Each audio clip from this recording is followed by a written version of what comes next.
Hello everyone, সবাই কেমন আছেন? আশা করি ভালো আছেন। আমি আলহামদুলিল্লাহ অনেক ভালো আছি। তো আজকে অনেক দিন পর একটা ব্লগ নিয়ে আসলাম। তো আমার আজকের ব্লগে কোনো রিজন নেই, রিজন ছাড়া একটা ব্লগ নিয়ে আসলাম। আমার বন্ধু হঠাৎ ফোন দিয়ে বলতেছে, কই তুই আয় ঘুরতে যাই। তো আমিও ঘুরতে যাওয়ার জন্য প্রস্তুত হয়ে বেরিয়ে বললাম। তো আমরা আসছি অনেক আমার ফার্স্ট ব্লগ আজকে যাচ্ছি হলো চা বাগান। আমার ফার্স্ট ব্লগ আমরা চা বাগান গেছিলাম। তো রেল ক্রসিং হইতেছে, আমরা এই জায়গায় ওয়েট করতেছি। তো কিছু করার নাই। তো আমাদের সাথে আছে আমরা আর আরও দুইজন আছে। দুজনের নাম, একজনের নাম আমি জানি, একজনের নাম সিফাত। আর আমার সাথে আছে হলো ইমন, আমার ফ্রেন্ড।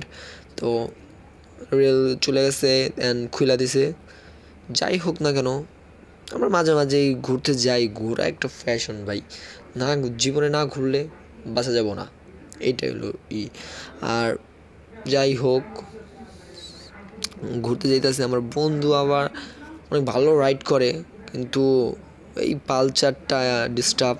আমার বন্ধু অনেক হাই রাইড, নতুন গাড়ি কিনছে, আমার ট্রিট পর্যন্ত দেয় নাই। তো আমরা আইসা করছি, একটা ফটোশ্যুট করলাম, ছবি তুললাম। ছবি তোলার পরে লেটস গো, যাচ্ছি, আমরা চলে যাইতেছি। আমার বন্ধু ভাই এত সুন্দর রিলেশন, না আমার বন্ধু রিলেশনে নাই, বিয়াতে আছে ভাই। তো আমার বন্ধুর জন্য সবাই দোয়া করবেন। তো আল্লাহ হাফেজ।